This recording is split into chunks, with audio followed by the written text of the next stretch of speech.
Hey there, I'm Aaron and welcome to Board Game Academy.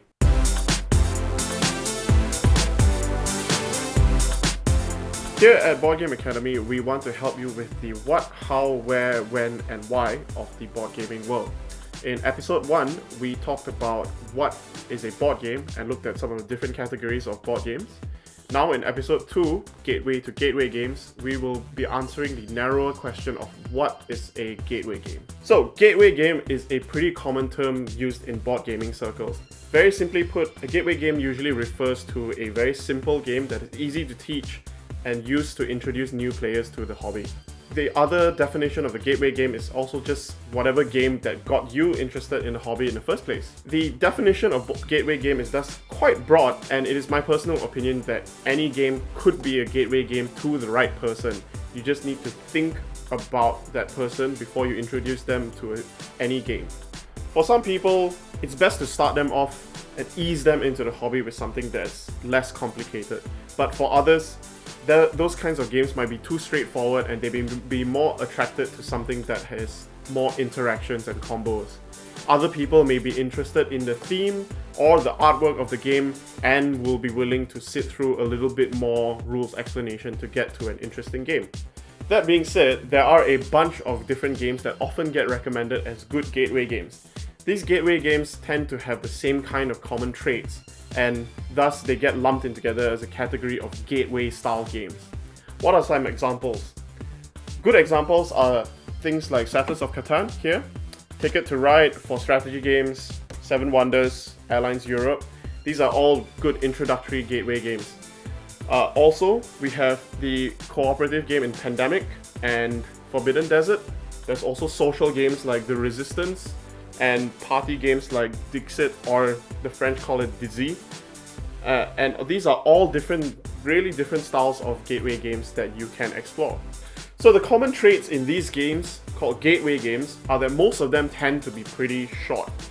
Somewhere between 30 minutes to 75 minutes is quite common. The rules are also usually easier and they have less exceptions. And another thing that's usually quite common to these games is that they have a very clear objective of what players need to do and very clear ways to get there. So it makes it easier for the players to ease into the game. So gateway games can be an introduction to more complex games or just different styles of games. For example, if you like co-op games like Forbidden Desert and Pandemic, you might end up getting into games like Dead of Winter or Battlestar Galactica, which are also co-op games but are a bit more complex and they have more variety in theme. Also, things like Stone Age here, which is a worker placement game, might get you interested in stuff like Agricola, Caverna, and more Euro games that use the worker placement mechanic as well. So whatever board games you enjoy, it's fine. If gateway games get you to play these types of games that are light and easy to learn and easy to teach, and these are games that you enjoy, that's great. And if gateway games get you to explore more complex games, longer games, that's great too, and everyone can have a good time playing board games. So if you're trying to get your friends and family to check out the world of board games, don't just randomly pick a game from a recommended list of gateway games. Think about the games that they would enjoy. Do a bit of research and find something that will work for everyone. Don't force someone to play a game just because it is supposed to be a good gateway game. Cater the game to the people and let everyone have a good time. It's more important that everybody has a great time playing games together than it is for them to like the game that you choose.